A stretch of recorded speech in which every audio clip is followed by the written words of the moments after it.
सुबह की शुरुआत एक अच्छी सी चाय से होनी चाहिए, साथ ही साथ भगवान के भजन से होनी चाहिए। नहीं भजन कर सकते हैं तो ईश्वर का नाम तो लेना ही चाहिए। तो यहाँ पर देखिए मॉर्निंग का टाइम है और मेरी चाय बन गई है, ब्रेकफास्ट की तैयारी हो रही है। साथ ही साथ ये जो आप ग्रीन कलर का देख रहे हैं ये गिलोय की पत्तियां हैं, जो कि मैं लगभग 1 वीक में 5 दिन तो मैं पीती ही हूँ। कहते हैं कोई भी चीज़ पूरे 7 दिन नहीं लेनी चाहिए, क्योंकि उसकी फिर हैबिट हो जाती है हमारी बॉडी को। इस वजह से जब से मुझे टाइफाइड हुआ था, काफ़ी लंबा टाइफाइड चला था, तो अक्सर मुझे बुखार बना रहता था। इस वजह से फिर मैंने घर में ही गिलोय का पेड़ लगा लिया और उसी की पत्तियां मैं डेली 4-5 पत्तियां उसको पानी में अच्छे से खौला लेती हूँ। जब पत्तियां आधी हो जाती हैं तो उसका जूस ठंडा करके फिर मैं पी लेती हूँ। तो ये बहुत ही फ़ायदेमंद है। आप जोड़ों को दर्द हो रहा हो या फिर फीवर होता हो, टाइफाइड हो या कोई भी बुखार हो, उसमें भी फ़ायदा करता है। कैसा भी बॉडी पेन हो उसमें भी फ़ायदा करता है। और साथ ही साथ जो शुगर पेशेंट है उनके लिए भी काफ़ी फ़ायदेमंद है, क्योंकि बहुत ज़्यादा कड़वा होता है। तो यहाँ पर देखिए अब मैं दाल चावल चढ़ाई आई हूँ और उसी के साथ साथ मेरा ब्रेकफास्ट भी बनता रहता है। और यहाँ पर देखिए आज मैं इसकी सब्ज़ी बना रही हूँ। इसको आप लोग क्या कहते हैं ज़रूर बताइएगा। हमारे यहाँ हमारे शहर में इसको बन करेला कहते हैं या जंगली करेला कहते हैं।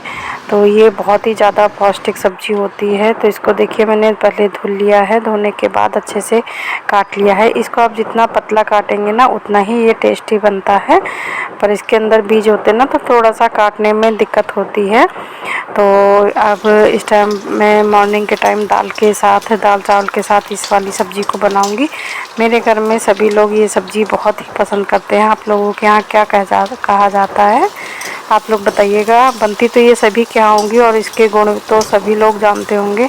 बहुत ही ज़्यादा फ़ायदेमंद है और बहुत ही मुझे लगता है सब्जियों में सबसे महंगी सब्ज़ी यही होगी। तो ये काफ़ी महंगी भी आती है। तो इसका मतलब इसी की आज सब्ज़ी बनाने जा रही हूँ। इसको नॉर्मली जैसे हम नॉर्मल कोई भी सब्ज़ी बनाते हैं बस उसी तरह बनाना है। इसको सबसे पहले धुल लेंगे और धुलने के बाद फिर इसको काफ़ी महीन महीन काटेंगे, जितना आप काट सको पतले पतले। और बस नॉर्मल जो बेसिक मसाले होते हैं उसी को डाल के हम इसको चलाते रहेंगे। एक बार ढक देंगे और जैसे ही ये पक जाएगा तो उसके खूब लाल लाल होने तक इसको अच्छे से इसको भून लेंगे। और यहाँ पर देखिए हस्बैंड नहाने जा रहे हैं तो रास्ता बंद है, तो वो ऐसे ही घूम रहे हैं, क्योंकि यहाँ पर देखिए तोड़ फोड़ हो रहा है। जैसे कि मैं पहले भी बता चुकी हूँ 1-1.5 महीने से मेरे यहाँ काम चल रहा है। तो जितना भी प्लास्टर फूला हुआ था उसको हटा दिया है और अब इनका टाइम हो रहा है, तो फिर इनका ब्रेकफास्ट देना है मुझे और इनका टिफ़िन लगा के देना है। तो पूरे में तो ये तोड़ फोड़ हुई है। और देखिए मिस्त्री लेबर लगे हुए हैं तो यहाँ पर बना रहे हैं। सबसे ज़्यादा कठिन होता है कि जो छत पर प्लास्टर चिपकाना। तो एक बार हम लोगों ने अपने रूम को अपने हाथ से ही किया था तो बहुत ज़्यादा प्रॉब्लम हुई थी। इस वजह से अब की बार हमने ये जो थोड़ा थोड़ा टूटा हुआ था इसको जितना भी फूला हुआ था सबको हटाकर और अच्छे से इसको मिस्त्री से करवाया है। पर यहाँ पर काम तो था आधा 1 घंटे का, पर यहाँ पर आधा दिन लग गया था, क्योंकि छत में ऊपर प्लास्टर चिपक नहीं रहा था। मिस्त्री भी बहुत कोशिश कर रहे थे, फिर जब उससे करनी से नहीं बना उनको तो फिर वो हाथ से ही प्लास्टर लगा रहे थे। और लगाने के बाद उनका लंच टाइम हो गया था, तो देखिए वो लोग चले गए हैं और कितनी गंदगी फैली है। जितना तोड़ फोड़ की थी वो सब फैला हुआ है और जो प्लास्टर था वो भी कर दिया है। अब इसकी साफ़ सफाई करनी होगी। और बारिश के हालात दीवारों में देख सकते हैं कितना पानी आया है, क्योंकि ऊपर तरी भी होती है, पानी भी भरता है। अभी पाइप वगैरह नहीं लगे हैं। मतलब हमारा पूरा घर इतना ज़्यादा सीलन से भरा हुआ है कि मतलब हर जगह उसी की स्मेल आया करती है कि सब गीला गीला है। मतलब मैं बता नहीं सकती हूँ कितना इस टाइम गंदा फील हो रहा है।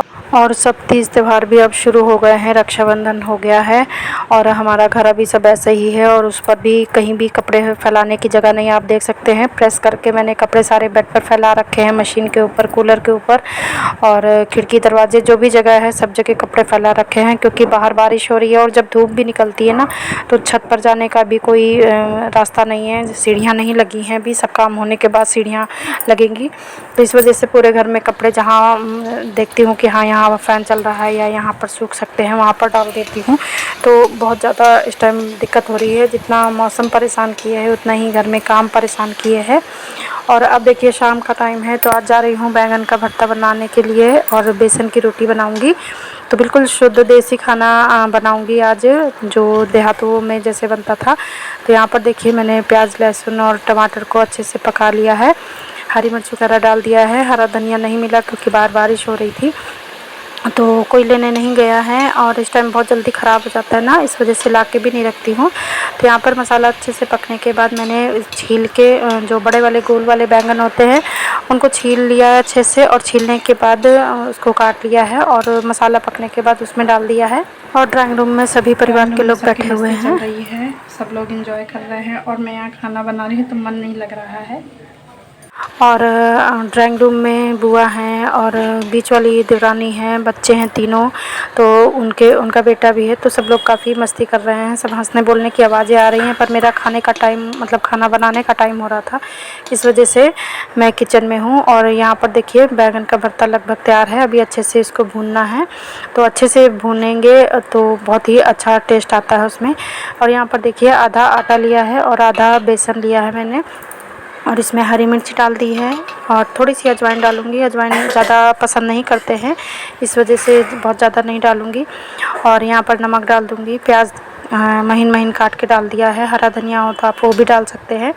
और कलर के लिए थोड़ा सा हल्दी डाला है, हल्दी पाउडर, थोड़ा सा जीरा पाउडर और थोड़ा सा ही हल्का सा गरम मसाला भी आप डाल सकते हैं अगर चाहे तो यहाँ पर मैंने सिर्फ 2 ही 3 चीज़ें डाली हैं। आप ये सब चीज़ें भी अगर डालना चाहें तो डाल सकते हैं। अब इसका एक अच्छा सा सॉफ्ट आटा लगा लेंगे, जैसे कि हम पराठा रोटी के लिए लगाते हैं। और ये देखिए आटा लग गया है और अब मेरा बैंगन का भरता और बेसन की रोटी तैयार है। अब ये क्योंकि बिना घी के सर्दी जुकाम वालों के लिए है और इस पर जब घी लगा के हम खाते हैं ना तो बहुत ही टेस्टी लगती है। और सबको सर्दी जुकाम हो रहा है इसलिए घी अवॉइड कर रखा है इस समय। तो यहाँ पर देखिए आप इसको चाहे तो तेल लगाकर पराठा भी बना सकते हैं, तो बहुत ही टेस्टी लगता है। तो इस तरह से आप भी एक बार बेसन की रोटी बनाकर खाइए, खासकर सर्दियों में तो ये बहुत ही टेस्टी लगती है। अच्छा लगे तो लाइक, शेयर, सब्सक्राइब कीजिए।